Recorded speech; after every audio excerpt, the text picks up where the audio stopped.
movies is Unbroken, the story of Louis Zamperini, an Olympic runner whose plane crashed in World War II. He survived 47 days adrift at sea and more than 2 years in a Japanese prison camp. While Zamperini's story of survival has mesmerized millions of readers since the book's release in 2010, author Laura Hillenbrand struggled to overcome a debilitating disease in order to write it is nothing short of courageous either. Bob Schieffer sat down last week with Laura Hillenbrand to hear how she did it. Laura, you have written this amazing story about Louis Zamperini and how he overcame the odds. But to me, your story, battling this disease that you have and then being able to write this story is, to me, is as compelling a story as his story is. And I understand more than 1 million Americans have this disease, but it is so mysterious. Tell me about it. It's formerly called chronic fatigue syndrome. It's now generally known as ME, or myalgic encephalomyelitis. It is a disease that causes, above everything else, profound exhaustion. Exhaustion in the lines of you can end up completely bedridden for a year. You can have trouble speaking, you're so tired. It also causes a lot of other symptoms, problems with your balance, sensitivity to light, night sweats, chills, swollen lymph nodes, fevers, all sorts of things. So it's really a devastating disease. But it has caused you to have to work in a very different way. Yeah. Tell me a little about that. Well, in the years in which I've been exhausted, it's been something where I've had to drag myself to my computer or to my telephone to do interviews, and it just takes a great deal out of me to do the work. My principal problem these days is vertigo, is a balance disorder. That makes reading and writing extremely difficult. So I have to kind of work around the room spinning and tipping, and I have to work in small increments of time because I will get more and more dizzy as I work. It's very difficult to work with this, but I've found ways around it. But you almost never leave the house. I leave it much more now than I used to. While I was working on the book, I was a lot sicker than I am now, and there was actually a span of time of 2 years while I was working on the book when I was unable to leave the house a single time because I simply wasn't strong enough to walk to the car to get out of the house, so I was in it. But I did keep working. I worked every day one way or another to get it done. Well, what I find so interesting about this and the way your work habits had to change because of this disease, I love the way you found the story and first came to know about Louis Zamperini. How did that happen? I was working on my first book, which was on the racehorse Seabiscuit. I like to buy full newspapers from the era that I'm working on and read them all the way through rather than just read the article on the subject, because I want to immerse myself in the history and the time and get the context. And I was looking at an article on Seabiscuit in I believe it was a 1938 newspaper. Directly on the other side of the page was an article on this teenage running phenomenon named Louis Zamperini. And I read that and I was really fascinated by him, and I wrote his name down. And later on, while I was working on the book, I found out his war story, which hadn't happened yet when the article had been written. And then I was really fascinated, and I said, I gotta look this guy up when I'm done. And when I was finished with the book, I wrote him a letter, he wrote me back, we had a phone call, he told me his whole story, and when I hung up, I thought, I have to write this book. You know, I think it also underlines the great thing about newspapers. You know, if you're looking for something online, you go directly to that until you find it. When you're reading a newspaper, you find all these other stories that you weren't particularly looking for. And in this case, look what that did for you. Yeah, if you look something up online, it's like you're wearing blinkers. If you look it up in an old newspaper, you have peripheral vision, and all of a sudden you're seeing things that you wouldn't have come across. I love to look at the house ads and the advertisements for hats on Fifth Avenue and things like that, and you start to really learn the time, and you can stumble on a book subject in my case.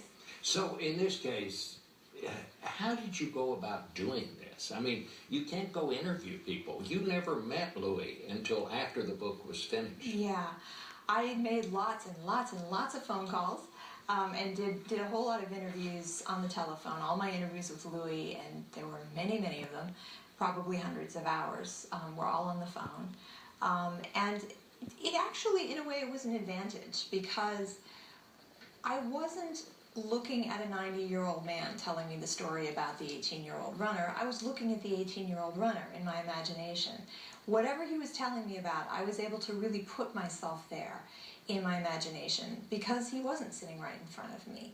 And I think it enabled me to visualize the story better and to ask better questions, because when I really felt like I was on the journey with him, I could think about the details that he'd be experiencing, and I could ask him about them. And I don't know that I would have done that if we'd been sitting in the same room. How did he react to all this? He had a lot of fun. He was a very social man. He and I clicked right away. He became my surrogate grandfather right away. And he enjoyed really exploring his story. I think maybe the funnest part of it for him was, I'm kind of a fanatic about research, and I would go off, I would talk to him, and then I would go off to corroborate everything he told me and to find out new things and interview new people.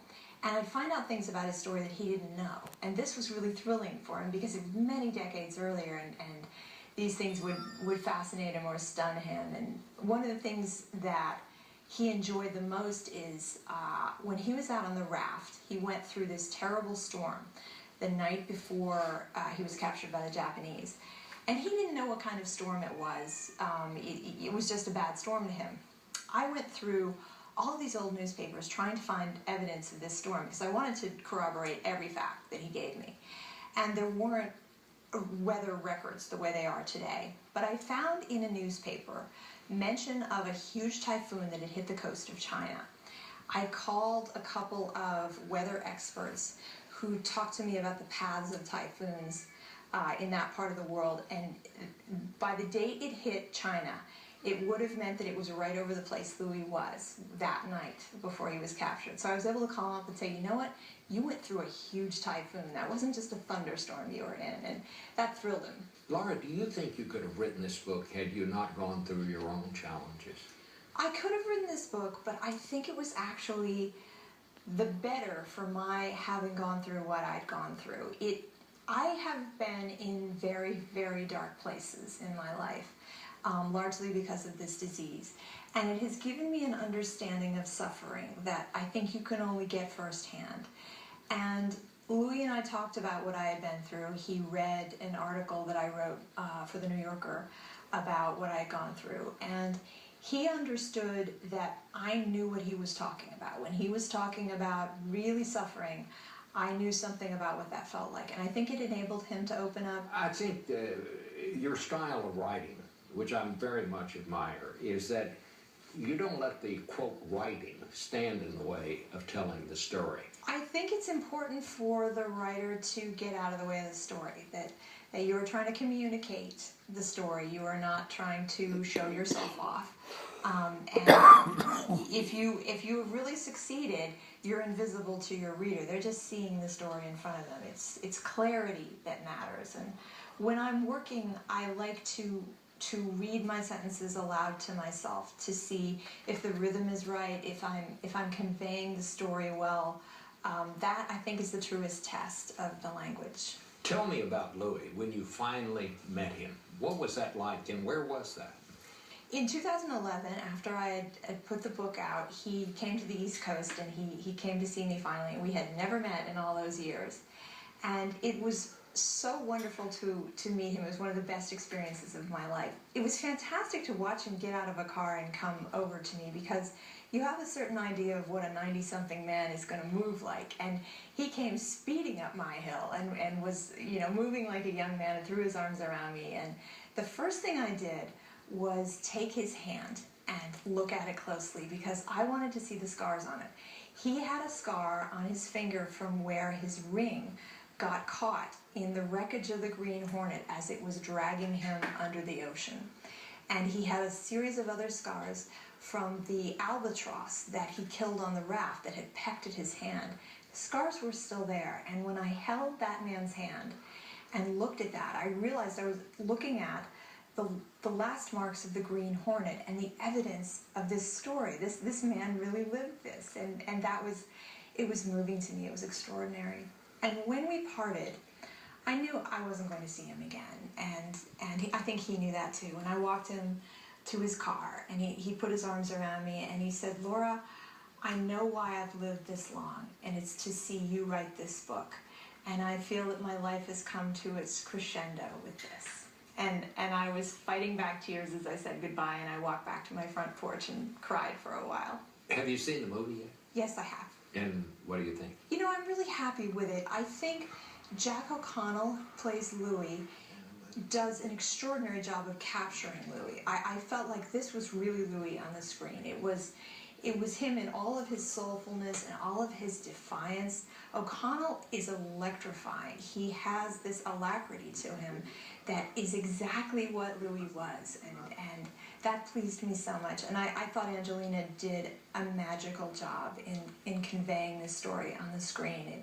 It was very satisfying for me. You haven't written much in the last 4 years. Your book, of course, has been on the bestseller list for 4 years, and now it's coming out in paperback, and here it is back at the top of the list again. Do you have another project in mind? I do, and it's actually another story that I found in a newspaper while working on Louis' story. It was something I stumbled across just by accident. I'm not telling people what it is, but it is another story. It's from early in the 20th century, and it was at the time the biggest story in the world, but it is completely forgotten today. I've never heard of it, and it's fantastic. Well, I hope you have a very happy holiday. Thank you. Congratulations. Thank you again. so much.